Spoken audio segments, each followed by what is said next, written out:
Okay, welcome everybody. Um, I have a lot to cover today, so I am starting about 2 minutes early. Hopefully, some of you will have a little time to walk in. A lot of stuff to do. I think I'll get through it all because I'm feeling rested and refreshed. And I hope that all of you are feeling, ready to discuss all of the, horrible stuff that happened, obviously, yesterday and what's happening around the world. Maybe if we have some time, people can choose some of their own topics. Um, Obviously, I think I have to lead with the Florida shooting, and I don't always talk about gun incidents or any. I don't think I really talked too much about Las Vegas, for example, or because to be honest with you, there's a lot of topics where I think there's so much noise that gets generated because people want attention, and we're going to get to an instance of that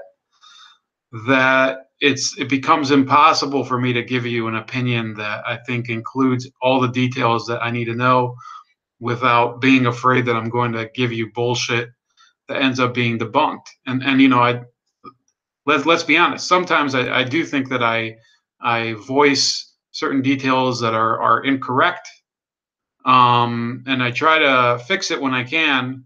Um, but we're all human. So for today, I have my water here. I have some gin and orange juice. So I think I'm going to be here for a while, but I'm going to try to not make this so long that people won't want to tune in later. In any case, so the Florida shooting, I have to say, first of all, my personal reaction. So I didn't watch a lot of video. I saw a lot of people were commenting on videos and second shooter and whatever. I don't know if I'll have a lot of insight to talk about that because, I don't dwell too much on shootings or anything. I do want to say hello to all the people, Loafer Wolf, who was waiting here, and then Pinochet and Kruger, who I saw your comment earlier, by the way, and Lisa, who says the Florida shooter was a registered Democrat. Yeah, I saw that, but I think that some of the other details that have been quote unquote revealed about the shooter are a little more of an issue. So let me get to my personal reaction though to school shootings and to tragedies like this all the time. So one of the things, and a lot of you also follow Lionel Nation. I frequently talk about him. I talk about Sticks. I talk about Anthony Logan. Talk about H.A. Goodman too, who we'll get to one of his topics later. Who just, I think he gets better and better, but maybe it's because he's moving further to my end of the spectrum on a lot of personal liberty issues. Look, I have never met anybody who died in a, well, I've met people who were assaulted violently, who were stabbed or shot or whatever. I've personally been assaulted during my service in the Israeli military. Um, I've seen episodes of violence on the street where, for example, two alcoholics, two complete homeless drunks assaulting each other. But yeah, I can't say that I personally have experienced a school shooting or anything close to that type of tragedy. But I've seen certainly a lot of other instances of violence or suffering and things like that. And I have to say the closest thing I have to somebody dying violently who was close to me was a friend of mine who died under mysterious circumstances and was found drowned about 2 years ago. The anniversary of his death is coming up. I think it's coming up this weekend, but I don't live in the same area. I can't come to his anniversary. I remember I remember seeing news of it, and instead of grief, I kind of felt like this person who'd lived his life on the edge was I mean, that's kind of the way that I would have expected him to die. I didn't expect him to die of old age, let me put it that way. He was a great guy. We'd served together, although he wasn't in the same unit. And but we did serve together on the same assignment. It happened to be that way because we knew each other from a group that well, it wasn't a group, it was like more of an academic program we'd been a part of before the service. So yeah, absolutely, I was not happy when he passed away, but I also wasn't surprised.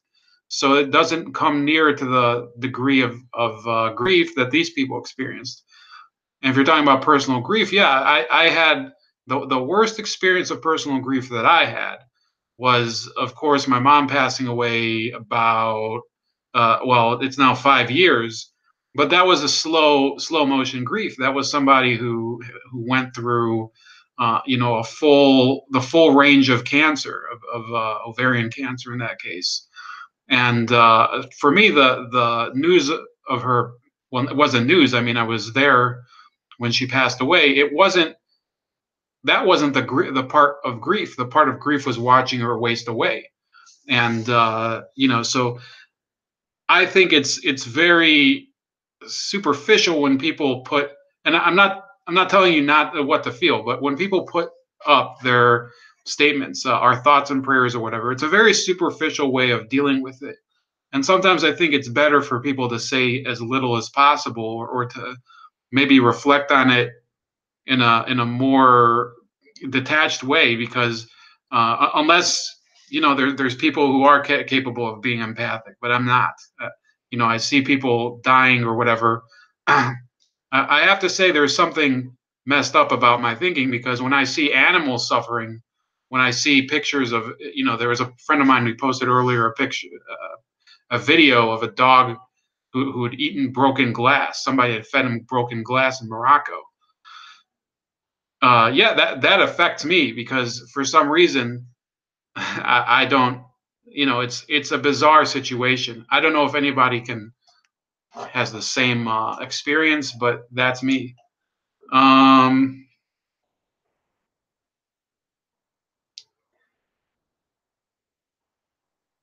you see. Okay, so everybody feel free just to put whatever you think, whether you think what I said was idiotic or whatever. But we're going to discuss a couple topics related to these school shootings and gun control and gun policy and gun violence in general, because I'm somebody who I believe in personal liberties and the freedom of assembly, freedom of the right to bear arms. Even these militia groups, and we'll get to a so-called militia group in a second. I think that so long as they don't violently intimidate and harass people, which would make them an organized crime group, I don't have a problem with people owning weapons, even weapons that may be considered military grade,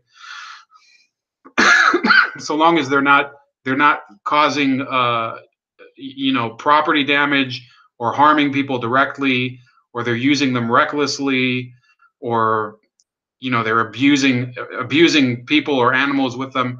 I'm a Second Amendment supporter, and I think that there's a massive public in this country that has recognized the need for responsible gun ownership.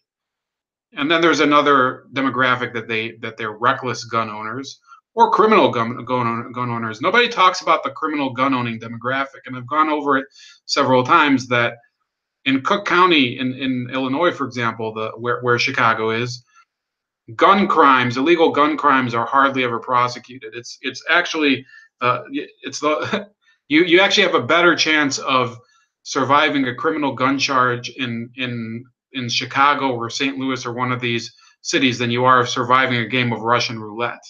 So I guess take your chances. I guess you could do both simultaneously if you really think about it. So I think that these people who they lost their children. Yes, there's tons of issues that people have already discovered, such as that the FBI did have due notification. I don't know how to call it, but notifications from people, including a YouTuber who reported this individual um, to the FBI and to YouTube and to other law enforcement agencies, and they did nothing about it. And this isn't the first time. And I was hearing on the radio with Larry Elder. Larry Elder, who's a non-YouTuber who I also I listen to his show sometimes while I'm driving. Fantastic personality. This show is kind of stale sometimes, but what are you going to do? Yeah, he was mentioning that these people, these law enforcement agencies, they had the means to find this person, but they didn't. And it's ultimately those people who want to increase gun laws and gun accountability and whatever, that they should really think about what that means and how to enforce it, because the same group of people, Adam Schiff, by the way, who's a very huge gun control advocate. By the way, he lives in one of the most strict gun control states, but they have some of the worst gun crime in the country. Don't you think some of that's associated with the southern border? Don't you think? So the gun control lobby, they are always talking about how law enforcement needs to enforce gun laws, and there have to be more gun laws, and to give them tools and whatever, and to seize people's guns, and that and whatever. Well, they are not enforcing them as is, and the proof is in the pudding that this individual was reported to the authorities prior to committing his crime. So I'm not, I feel sorry for the people who lost their children. The blame for this does not lie with the people who go and they purchase, even people who purchase assault weapons. The blame for this lies with law enforcement that did not follow the leads and clues given to them by this bail bondsman in Mississippi, who saw this comment, reported it to the authorities, and they didn't do anything about it. My simple proposal on that small issue is that if the ATF and FBI were really serious about dealing with volatile individuals like this, that they would form a smaller group of people, that they would receive all gun crime alerts nationwide, and they would coordinate directly with sheriffs and local police chiefs about it. It's not rocket science. Local police forces have 24/7 service anyway. And you put a group of people in one of the numerous federal buildings across the country, and you route any of those complaints to them about people that threaten gun violence, or you could route it to local offices if it's based on, there's there's ways of doing this. It's not really some Gordian knot problem here. And then they can visit the man and see, well, or woman. Don't want to be misogynistic about the shooters, but I don't know if there's been many female school shooters, but in any case, this guy, he could have been caught, and the whole notion that that this is out of the blue and whatever, and we don't know who's going to be the next person, that's bullshit. There are spree killers that attack without notice. I remember there was Mark Barton. Those of you that don't know, who murdered a bunch of people. I think he murdered his wife and kid, and then he murdered a bunch of people at his job. And that was a real surprise. That was a case of workplace violence that I think was difficult for people to predict. I think that was in the Atlanta area. And then there's Andrew Cunanan, who he's called a serial killer, but he was really a spree killer. He went around the country for a few weeks, just killing other gay guys. I remember that was in the mid 90s. He ended up killing Johnny Versace. And then you have, who's another example? Probably, the Beltway sniper.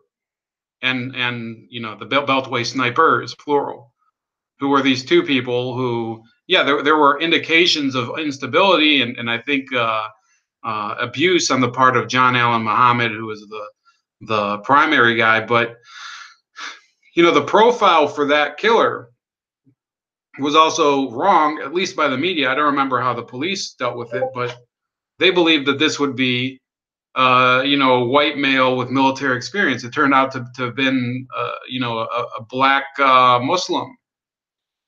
So how many times do these law enforcement agencies have to get it wrong before there's some accountability to it? By the way, I think that with the Beltway sniper, correct me if I'm wrong, I think he was captured by local law enforcement. He wasn't captured by federal law enforcement. And this was in the most federally, remember, this guy got around in the most dense federally protected area in the country, Washington D.C., Metro, uh, Baltimore, and Northern Virginia. So you have him driving around in I think it was like a shitty Buick or something, with another dude, I think it was a 16-year-old kid, also black, and he's evading law enforcement. He's evading the military. He's evading, there's the FBI is over there. The U.S. Marshals are over there. The entire the entire federal law enforcement structure was there, and he was on the loose for weeks, and he was crossing state lines between Virginia and Maryland or whatever. So yeah, that's incompetence. I'm sorry, those of you who are Blue Lives Matter people and who support law enforcement. Yeah, you should support law enforcement, but you should also judge them to be incompetent when they don't do their jobs. And there's plenty of people rotting in prison for minor crimes or whatever. And yesterday I was at the parking lot of my grocery store, and I was watching one of these cops in full armor dress or whatever, poking his friggin' flashlight around cars and writing tickets for meters or whatever. Yeah, that's what our law enforcement does. I am not somebody who is going to take the law. I oppose all these anti-police groups, not because I support the police, but because I know that they would do an even worse job of creating a society of order and civil discourse. So, to our topic, Nicholas Cruz, who was this idiot who is under arrest currently. So the media, they really ate a huge bagel on a hook this morning, I think, when they believed that this militia in northern Florida was was associated with the guy. And he claimed that he actually called the ADL, the Aiding and Abetting Defamation League, these idiots who think that they know how to fight hate, when all they know how to do is hate on people who try to have fun.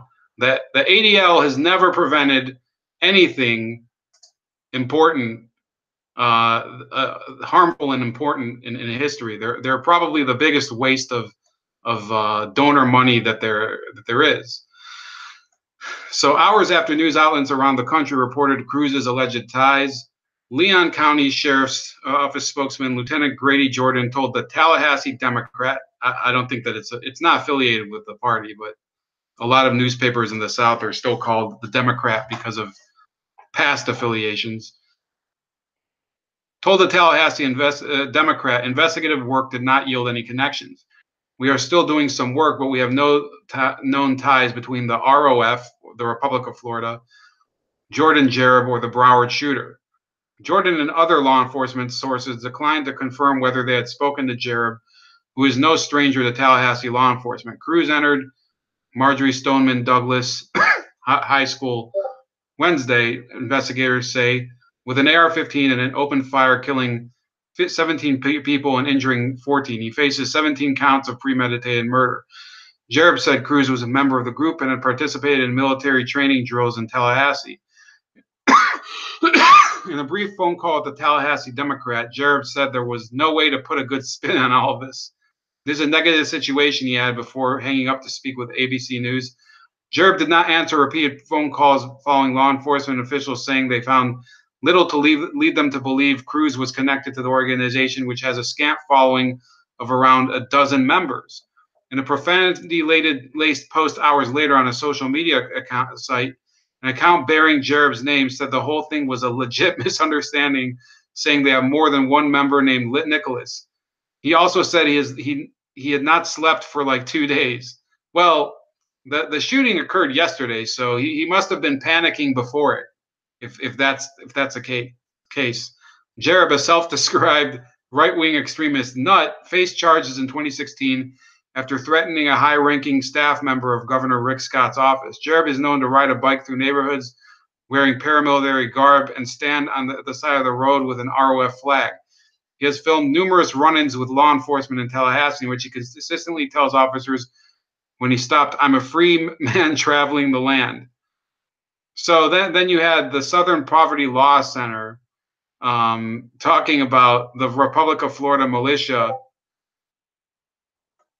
and you know this. So I knew it was the ADL, but also the SPLC fell. They took the bait, and it's going to come out soon that there's virtually nothing in common between. First of all, some people are dumb because they think Florida is like basically, Delaware. You can drive from one end of the state to the other in like 20 minutes or something. No, and I haven't been to Florida that often, but yeah, the Tallahassee area. I think where's Leon County, Florida? Let me just look it up.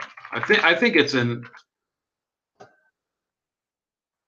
Yeah, it's like on the Panhandle. So these people who believed this, they should have probably verified it, and then to add to that, the ADL, these retards. As I said, they issued a statement about the shooter belonging to a white supremacist group. They haven't issued a statement yet admitting to taking retard bait, because it says a spokesperson for the white nationalist to the white supremacist group Republic of California of Florida claimed to the Anti-Defamation League on Thursday, February 15th, that Nicholas Cruz, the man charged with the previous day's deadly shooting spree at a Parkland, Florida high school, was associated with the group. And then update on Thursday afternoon, following news reports of the alleged association between Cruz and the Republic of California, a member of an alt-right discussion forum wrote that all of the claims were false and were part of an elaborate attempt to troll a network news reporter and other media outlets. At a press conference Thursday afternoon, the Broward County Sheriff said a connection was not confirmed at the time, but that law enforcement was still investigating. So then they say what we know about the Republic of Florida. The Republic of Florida, also known as the ROF militia, is a white supremacist group that started in 2014, adopting many concepts of the anti-government, blah, blah, blah. The leader of the group is Jordan Jerb, based in Tallahassee. The group also has members in South Florida, where Chris Cedeno seems to be one of the leading figures. They here we go. Group members have had contacts and associations with a variety of other white supremacist groups, including the Vinlander Social Club, the League of the South, and Atomwaffen. Atomwaffen, by the way, is just a troll group. Nobody even, the Atomwaffen I've seen